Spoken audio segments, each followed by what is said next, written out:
All right, you're welcome back. This is Breakfast Daily here on Citi TV.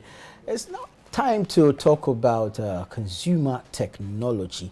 Now, I mean, over the weekend we had the This is Ghana exhibition, and one of the topics for our business clinics was managing your finances as a startup, how to manage your finances as a startup, because usually we end up, putting the business money in our pockets, adding it to our personal money and expending same. Using it to pop bottles. you know. So yes, I mean, it was a great session, and I'm sure there were so many takeaways from that. This morning, we want to sprinkle a little bit of salt, sugar, white, and black pepper on it. This time we're talking tech, and of course we're looking at technologies to manage your finances. Let me say good morning to the tech man, the tech guru, Mr. Edward Teacher Eddie. Opoku. Yeah. I don't like calling him that. The Edward is a mouthful for Teacher Eddie. The money man. He's the head of new media here at Citi TV and Citi FM, and he will be running us through some technologies to help us manage our finances. Good morning. Good morning. Good morning. Good morning. Good morning, Nana and Apiok. Good morning. But I mean, like Nana said, managing your finances is a critical thing. It's something that we've been speaking about from time to time. But we come across people who are making, they even have 1,000 side gigs, and yet they're always broke. Yes. You know, and we don't see, at least from where we sit, where that money is going. So how can people manage their finances? I mean, I think a lot of the time it's just because they don't necessarily have the tools to do that. If you spend 2 cedis and 5 cedis, and before you forget, by the end of the day, your head cannot keep all of that and track it.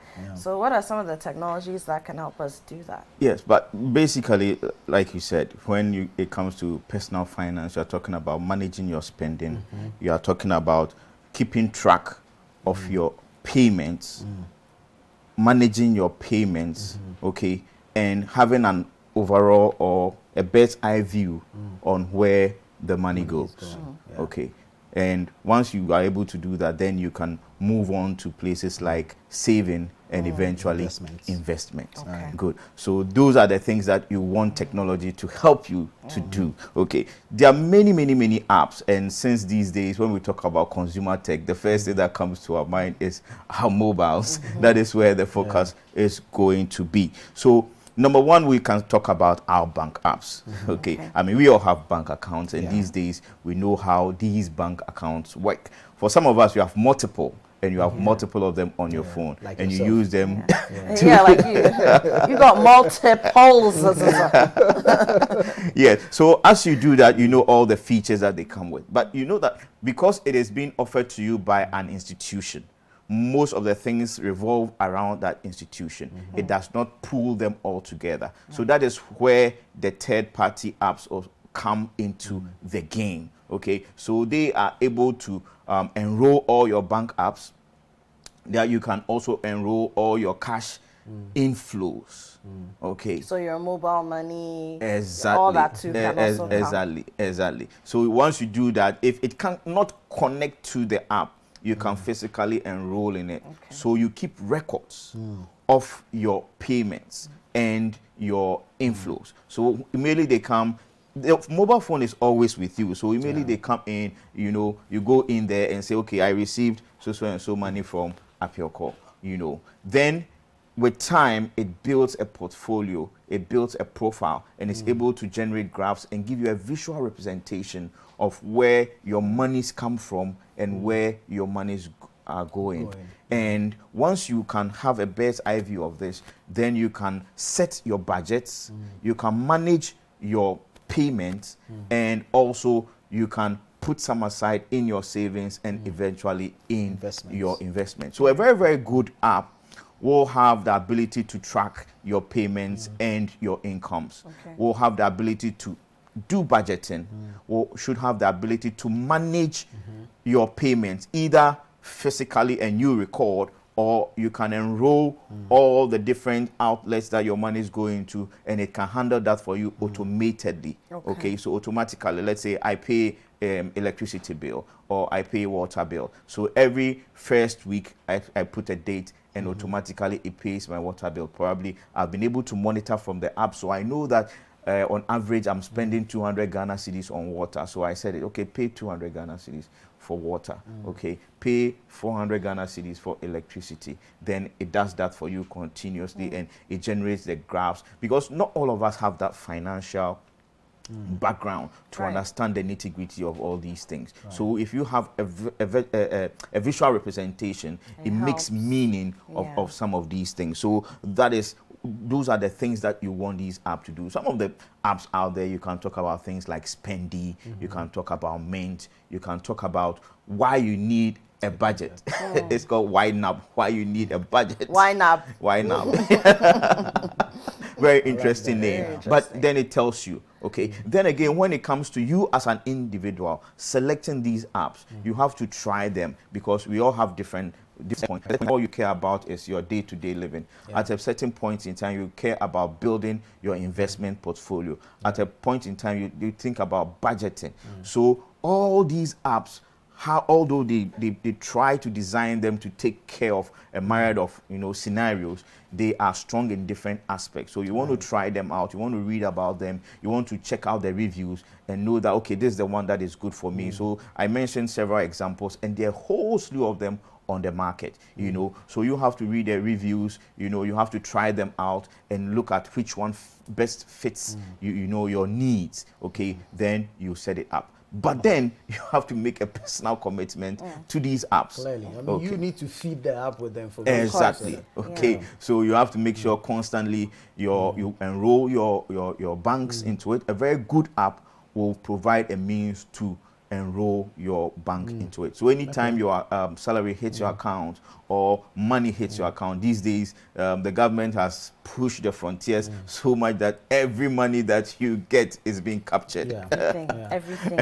And I'm thinking that very soon we are going to be having that responsibility of paying taxes on every dime and dollar that you earn, and these apps, if you are using them now, setting them up properly now, when that time comes around, you'll be in a position, because when that time comes, you will have some, you're going to get in trouble if you're not declaring proper. Especially if you are given specific dates, exactly. by which those returns should be done and all that. Yes. But for those of us who have this, what I like to call internet hesitancy, those of us who are afraid that, we might be robbed off the internet and all that, linking our bank accounts to these apps, I mean, what level of security is there?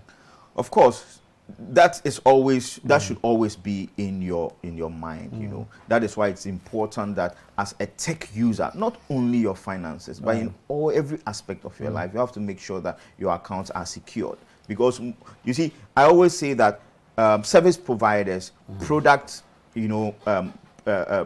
providers always have it in mind, because their reputation is on the line. So they will do their bit. So we also do your bit. But when you think that they are not doing well enough, you see, then you have to, check out quickly and go for the next best thing. But you always have to keep it in your mind. Okay. Then again, like I mentioned earlier, make sure you do your reviews properly, and you always keep your ears to the ground, because often when platforms are compromised, the news is out there. So if you sign up to some of these news outlets like Citi Newsroom, of course, very necessary. We are going to give you all the info, and quickly you can put in the remedial measures. Yes. Okay. So I mean, we've spoken about using apps to manage spending, manage payments, manage investments, and then to sort of have a report of your finances, right? But then, I mean, you've mentioned a few, but what are some of the apps that we should be looking at? I mean, some that you would recommend, that you've seen that work, in your opinion? Yes. Spendy is very, very good. Mint is very, very good. All the ones I mentioned, I've tried them before, and Mint. I Mint use as in the U.S. Mint, or Mint money. Mint money. YNAB is a great app. Okay, and for those of you who you want everything to be overly, visualized, you can go in for something like Mobills or More Bills. M-O-B-I-L. Oh, I like that. Interesting names. I mean, the YNAB is what? So why you need a budget? Why you need something called Money Lover. Yes, Money Lover. Interesting names. I like it. Yes, because you have to bring it home to the people. Like you mentioned, a lot of people are not, these days the term they use is born before computer. So BBC. BBC. You know, we are not BBC, but still we have to be able to, you know, read between the lines and select the best of these services that works for us, you know. Then again, once you've been able to settle all these things, you can keep an eye on your investment, because that is where you want to go. Multiple streams of income. Those are the money makers. Yes. You know, so you can keep track of all those things. So a very good app also will have things like setting it up to manage your investment, whether it is treasury bills, bonds, and other things like that. And these days, some are even incorporating managing NFTs. Oh, wow. Know, cryptocurrency and all those things. So you get it. I mean, if the government is talking about the ECD, you know, so you can just enroll it in it, buy a few ECDs, you know, sync it to your portfolio, then you can keep track of all. And once people start adapting it, you can make payments and also take payment with NFCs, etc., etc. So there's a wonderful future ahead, but we also have to do your work and commit yourself to the tech, because at the end of the day, you have to provide the data. So I buy coffee Brookman, I buy water. If you don't do it on the spot at the end of each day, just sit down, just take 5 minutes, pop, and you can put in your notes. You put in your notes, yes. Or I mean, put in your notes, like. and later I'm going to put in your app. It's going with duplication. So just put it straight away. Into you know, the app. like the same way you open your pictures and all those several times a day, social media. Let it also be part of your daily routine. Maybe twice a day or 3 times a day, you go populate it with your expenses and your inflows. Then you are good to go. Right. Are these apps free? I was going to ask about that. And why is it important for me to pay for premium? Okay. So a lot of times, this is what happens when it comes to service providers in the mobile application space. These days, the trend is to go subscription. So every month they pay, you pay a tiny amount of money, like you do for your Netflix and all the other things. You also pay a tiny amount. It's tiny. It's tiny, but you know it's not tiny, because little drops of water make a mighty ocean. But that is how they approach it, you know, so that the payment aspect will not you know, push you away. So they offer it to you either for free. Then as you get conversant and you appreciate the service, you want more things, and you say, okay, these are premium services. So if you want them, then you have to buy the full app or subscribe to the pro app, where you have to pay maybe $5, $2 and stuff like that every month. But when you calculate at the end of the year, you know that it adds up. But you have to weigh it against the benefits that you are getting from it, you know, and that will decide whether it makes sense to use it or not. Of course, you need to do a value for money assessment before. Perfect. That's the term, value for money assessment. Definitely. All right, that makes sense. So what these apps will help you plan, budget, even your spending, your saving, and then eventually your investment. And then I like the visualization part. Because, the graphs. I mean, and everything. I mean, in this time, you want to glance real quick and then move on with life. Nobody wants to sit down really reading a long text on how much. I mean, bank statements, very long and all that. You just want to know how. The thing is, a lot of people can't even make a head or tail. When they look at the bank statement, they just can't. It's just a bunch of numbers, you know. And some people get confused, you know. So they need that. I mean, for me, I hated accounting when I was in school. Although I have finance people, plenty finance people in my family. I hated it with passion. I like the budgeting aspect, because a lot of us don't budget. I mean, even when you're going out to the market to go and buy your Intos and your Sabola and all that, you just do normal marketing.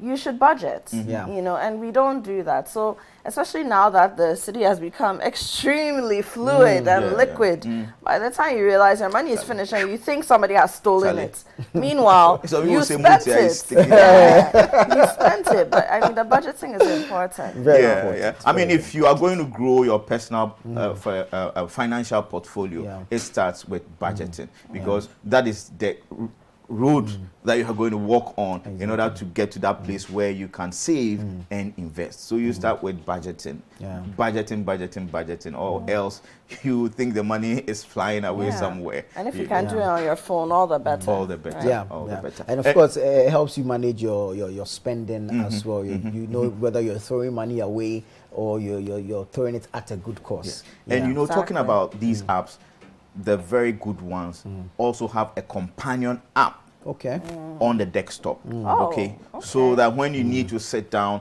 and put things in perspective, you can just take your laptop, take your desktop computer, see everything on a bigger screen. Okay, so that you can, you know, decipher and, you know, to go through everything, the nitty-gritties, and also make decisions. So all those things are out there. All Love it. All right, Love all right. it. Love Interesting it. stuff. Thank you so much, Edward Opoku, head of new media here at Citi FM and Citi TV. But you see, the thing is, the way the CD is behaving, whether you are spending wisely or not, the money will finish. A word but to yes, the the wise. choice is yours to make. A word to the wise.